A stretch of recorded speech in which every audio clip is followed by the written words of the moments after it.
Eyes on the prize and their eyes on home field throughout the postseason. Can they recreate the incredible magic from 2019 when they won the East regular season title and nearly 8 points off the playoff places? There's still 10, 11 games to go. It's not impossible. And if you get off to the right start, it could be possible, but I see light, and Bob Lilly did talk to us, Gary, about creating more chances. Yeah, I mean, defensively, they're the best defense in the East, so his focus is on attack, and last game out, they really struggled to... You wait John Maddow's whistle, it arrives. Ball in from Mertz is hit with pace, but in the end, Joe Rice in goal for Hartford tonight. And Hartford this season have 19 first-half goals. That's the third most in the league, but only 9 second-half goals, and 2 of them came against New Talk, including USL All Access Tuesday nights at 7 Eastern, plus your live matches from the USL, MLS, English Premier League, and more, all on Sirius XM FC 157 and the S. An attack for them. So, yeah, as when we spoke to him at Namazi, saying we have injuries that have hampered us, but then I guess most teams have at some stage in the season. So he said no excuse. So impressive because of who they've beaten throughout the campaign in all competitions, as Opano has 2 men on him here. Rivera sees him spin out of there, but 10 consecutive appearances as a professional in the league, obviously not cup, but in the league. Wow, I mean, that is to do that takes some doing to avoid injuries or recover. Great stats. I don't know which one's better, the Danny Griffin stat or the Bob Lilly goals against stat, the most long-term ones that they have to keep track of. They're both really, really strong. They did something very, very similar, Pittsburgh, in the last match against Tampa Bay. They put pressure on the defenders and they picked up the clearance, knocked it straight back in. Kibato trying to find a teammate in the penalty area. It nearly fell for Prince Sadie. It's a kicker clear. From the corner, Wade punches out of traffic. Hodge on a recycle. Hartford get this back into the penalty area. They can. And it's Gardarito.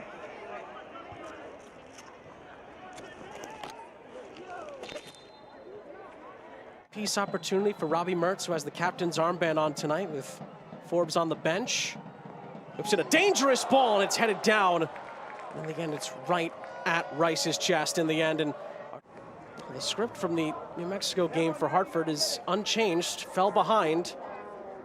Can they come back this time? Here's Barrera, who Bob Lilly told us he was worried about, one of the players for Hartford that playing days, indoor and outdoor soccer. Played for the Maryland Bays for a season back in the early 90s. The ball was played in. Ordonez, beg your pardon, Dos Santos was able to... He needs good service. That one just flying way over his head. Doesn't give him a chance to bring that down. That goal was actually the 40th goal of Antoine Opano's career. He joined the 40-40 club.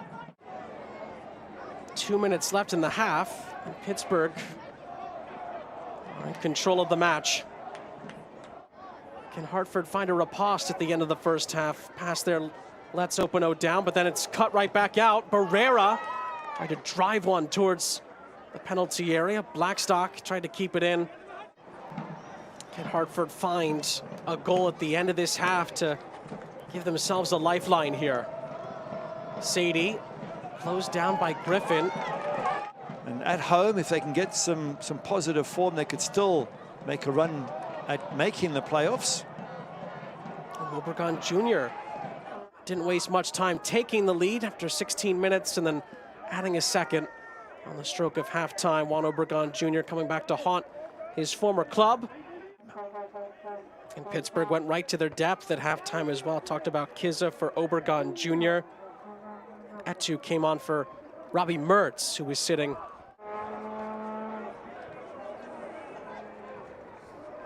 Of course, we are keeping an eye on the games going on elsewhere. Phoenix and El Paso.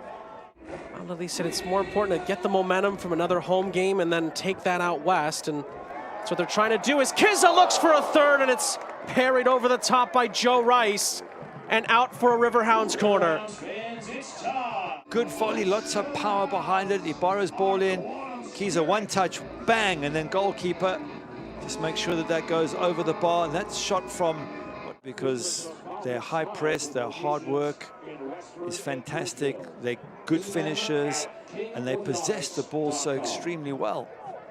Barrera, it opens up for him, and Waite makes the save, parries it away. Down to his right, one of the better chances Hartford's had. Yeah, haven't seen enough from Danny Barrera. I think back to previous years, and he'd be on the edge of the box firing in shots a lot more often. Many points, and despite other guys stepping up at times for Hartford this season, Barrera has not been at the top of the charts. What is it, no goals and just 1 assist? USL Championship playoffs as it stands. That's impressive, but they're going to need those points because the next 3 matches, Orange County away, the most informed team in the USL. Hartford away, who'll be desperate for it. Charleston got a big win at Detroit City earlier this evening. Big win for Ben Pierman's group. We're chatting to him. We're talking about he was assistant for the Iran coaching team when they had a good run under Carlos Queiroz, the former Man United and Real Madrid coach. Rito in behind for Hartford in the meantime. Ordonez clean as a whistle on the challenge. And Pittsburgh in 4th place on goal difference. And Tampa Bay still trying to push for the top spot. Charleston are still in the conversation, no question about that. But again, if Pittsburgh can get home field throughout the entire high fives from the players, it's well earned.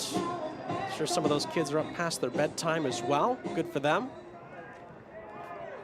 From the corner, Pittsburgh does have 1 left if they want to make one.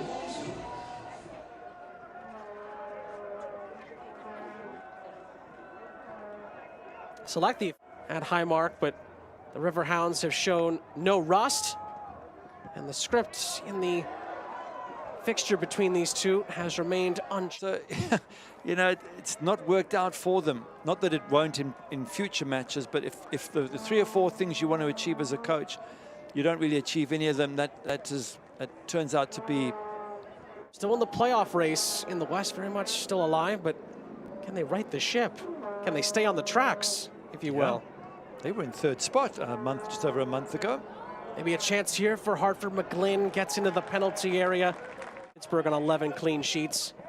Gave up 2 goals at home against the Toros of RGV earlier tonight. So Pittsburgh would have that mark all by themselves as well.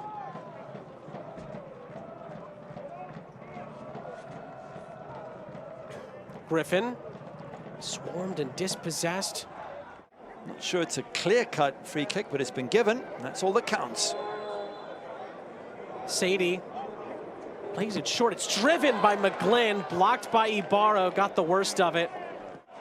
Bob Lilly has told us multiple times this season that he does try to save guys from time to time. It's not about performance, it's about the stress on the legs. And one of those who's sort of still not fully recovered from injury. So it's just a perfect balance all round for Bob Lilly. Clean sheet, a win, and players rested.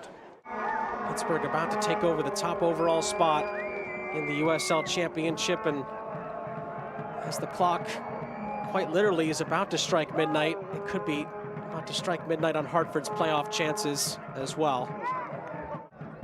Phoenix have added another before halftime.